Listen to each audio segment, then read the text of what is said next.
കനത്ത മഴയിൽ കണ്ണൂർ നഗരമധ്യത്തിൽ കെട്ടിടവും മതിലും തകർന്നു വീണു. ഒഴിവായത് വൻ ദുരന്തം. തളാപ്പ് LIC റോഡിന് സമീപമുള്ള പഴയ കെട്ടിടത്തിന്റെ ഒരു വശവും മതിലുമാണ് രാവിലെ തകർന്നു വീണത്. കണ്ണൂർ തളാപ്പ് LIC റോഡിന് സമീപം നേരത്തെ MKBT പമ്പ് പ്രവർത്തിച്ചിരുന്നതും നിലവിൽ ആരും താമസിക്കാത്തതുമായ കെട്ടിടമാണ് തകർന്നത്. ആളുകൾ സ്ഥിരമായി നടന്നുപോകുന്ന റോഡിലേക്കാണ് അവശിഷ്ടങ്ങൾ പതിച്ചത്.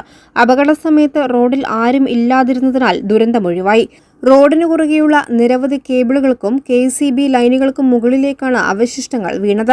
അപകടത്തിന് മുൻപ് തന്നെ KCB ഈ ലൈനിലെ പവർ ഓഫ് ചെയ്തതിനാൽ അപകടമുണ്ടായില്ല. KCB ജീവനക്കാർ സ്ഥലത്തെത്തി ലൈനുകൾ മാറ്റി. ഫയർഫോഴ്സിന്റെ നേതൃത്വത്തിൽ റോഡിൽ നിന്ന് കല്ലും മണ്ണും നീക്കം ചെയ്തു. പ്രൈം 21 കണ്ണൂർ.